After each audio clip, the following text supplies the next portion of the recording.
Life is full of surprise twists and turns. Sometimes it takes you to the places you'd least expect. I know many people from my past who could have never imagined this is the direction my life would have taken, myself included.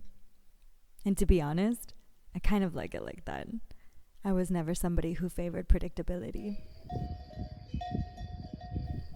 I left the bright lights and constant buzz of my early adolescent home in Toronto, Canada, on a journey of recalibration, desperately needing to soothe my burnt-out nervous system and to sit with the hard questions of why the life I worked so hard to build lacked the depth and meaning that I hoped it would. Portugal wasn't the first place I would explore, but it would be the last. After years of sitting with myself and getting to the core of who I am and how I wish to use my precious life, I began rebuilding myself and my skills. Refining my vision and voice, honestly, was a long process. But finally I was clear on the values and conditions I needed to thrive in my own life, and I had the courage to go after what would truly make me happy. The beginning of our story with the Quinta followed a similar trajectory, a heartbreaking plot twist that we didn't see coming, but in the end offered us an even better opportunity to write a new story, one that we were the authors of. Upon meeting our Quinta, we were told underneath the meters of brambles were orchards with trees full of fruit and all the infrastructure to ensure thriving production. The places we could walk to, we saw the fruit growing on the branches, weighed down by the brambles. In its most recent iteration, the farm had been in full production with thousands of fig, apple, and cherry trees. We were so excited about the idea of reclaiming these orchards and bringing them back to their former glory, freeing them from the thorny grip of decade-old brambles and opening the taps on the irrigation system, allowing the spring water to flow across the farm once again.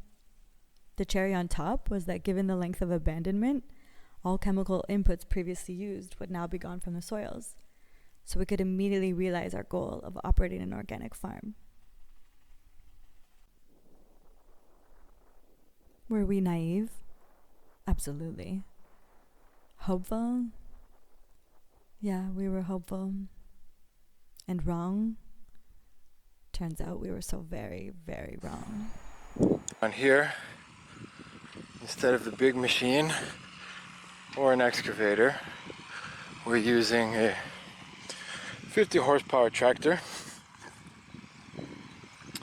to selectively remove the apple trees. You can get all the rotten stuff out and leave the cute little things that you like. We can leave the posts for now, and in a few hours the orchard is dealt with. Far more economical. The orchard was a battlefield, and we were the ones losing. We started clearing row by row, a multi-tiered strategy of cutting back brambles and invasive shrubs. But it became clear fast that the scale of abandonment was far greater than we had realized, and the initial approach to try and rescue the existing orchards had to be reconsidered. Tree after tree had grown leggy, weak, diseased, reaching for the sunlight under years of suffocating overgrowth. The fruit, although it was present, hung 4 meters above us, impossible to reach. 12 years of more fruit. Like fruit. But this stuff only gonna cause problems, and then you get more funguses and mildews in the middle. And so try to just get the stuff that's just been giving apples full of brambles with zero maintenance. Those branches that go straight up though, those are like, going to become problematic. But I look at this, I don't know, this is tricky. Okay, now we're in the part of the orchard that did not survive. So while I would say that this is the last row of viable trees, and then down where Señorcito Chipilín is, it's pretty sparse. You can just see the stubs of old trees.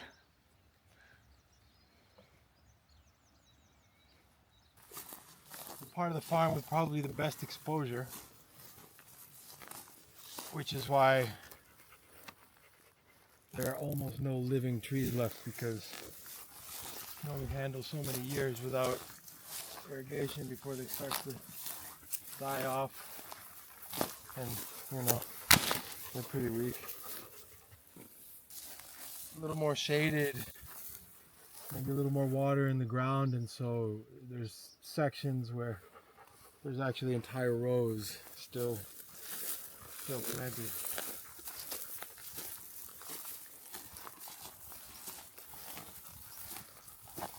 This is one of the most prolific and destructive diseases affecting cherry orchards right now, and this was already existent here, which is hard to know until you start really digging in and cleaning things. And the problem is that when we let the brambles rot and get soft, and then we had to manually pull the brambles out of the trees, and then you create all these little micro wounds, and then this just gets in and it just decimates entire orchards. And so unfortunately, this here, and how widespread it's become since we started touching everything basically, and you can sterilize your scissors and your saws, at the end of the day it doesn't matter. You're not going to get an abandoned orchard clean without all these abrasions through the bark and these vulnerabilities. And so it's basically, this land's not viable for cherries again for 10-15 years. It's just not. We were dealing with what we now know to be a sunken cost fallacy. The moment you realize you're trying to salvage something that no longer has the structure to thrive. Continuing on this path would have meant a constant uphill battle. It would be time intensive, labor heavy, and with little payoff. It was extremely heartbreaking. And it was also a necessary truth. Sometimes life asks you to see these things clearly and to make the hard decision to let go of what you were previously invested in and pivot. The land, like life, teaches surrender.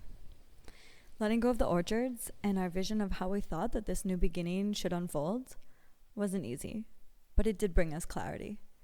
And it reminded us that starting over doesn't mean failure. Change isn't the end of the dream. It's often how the real dream begins. And now we have a blank canvas, an opportunity to fully reimagine a new expression of this land rather than inheriting somebody else's. There was a lot that happened in this orchard, and we haven't really spent that much time here. And today's February 16th, 2025. 16th. Yeah. And it's gonna start being springtime and flowering here. So we're gonna put some energy into pruning so we can enjoy one cherry harvest and one season of cherry blossoms before this whole orchard comes out and gets planted with something new.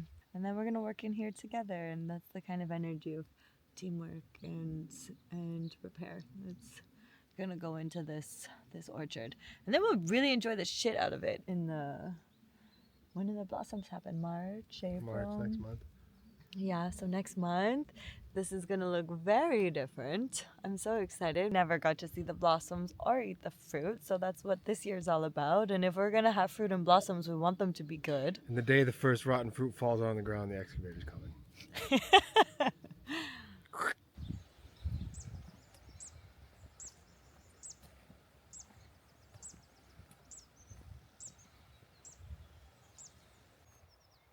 It's a pretty special morning. First morning out in the orchard, the old cherry orchard, with the blossoms. There's a lot of them.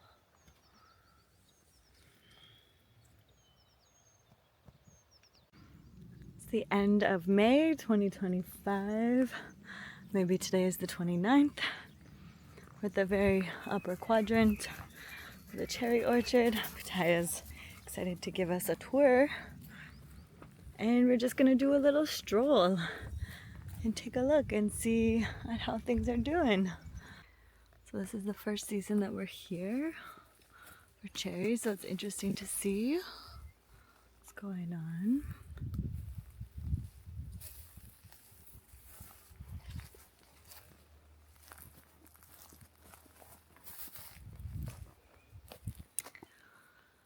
Yeah, not exactly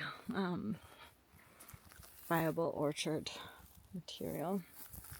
With this one, these are going to be easy to harvest as well, since it's shorter trees, but then we get stuff like this, which, oh my god, look at that tree.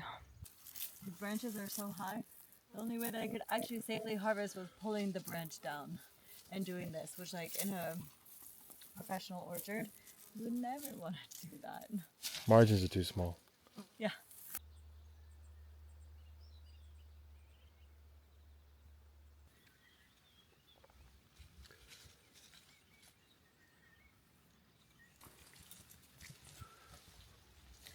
Safety first.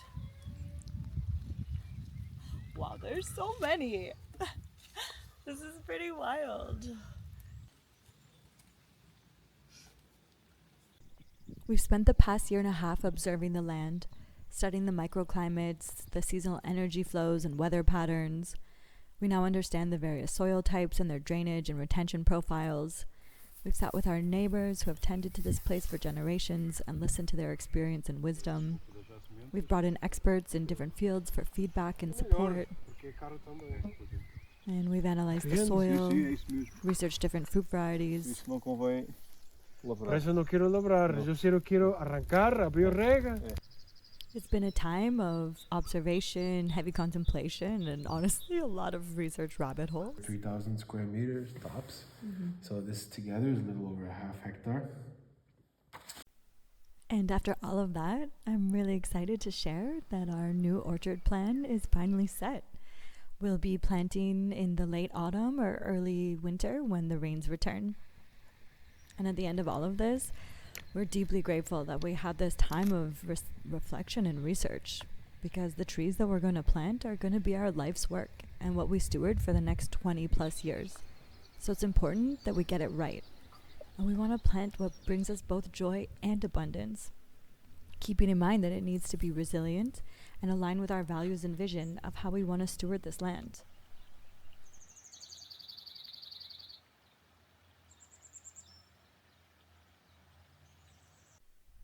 And throughout this entire time, we're still tending to what remains, pruning the trees, cover cropping the soil, and preparing the land for rest before we replant. We're harvesting what we can and experimenting with different recipes and preserving methods so we can learn what works and also what doesn't. And this is great because when there's thousands of trees instead of hundreds, we'll be ready. And that's the thing about pivots. It doesn't mean that we've lost our way. Often, it brings us closer to the path that was always truly ours. I can't guarantee that there's not going to be another shift in plans in the future. What I do know is that we're flexible and resilient to flow with what the conditions of life bring for us. Butterfly? And so thank you for being here with us on this journey as we continue to reimagine ourselves on this land.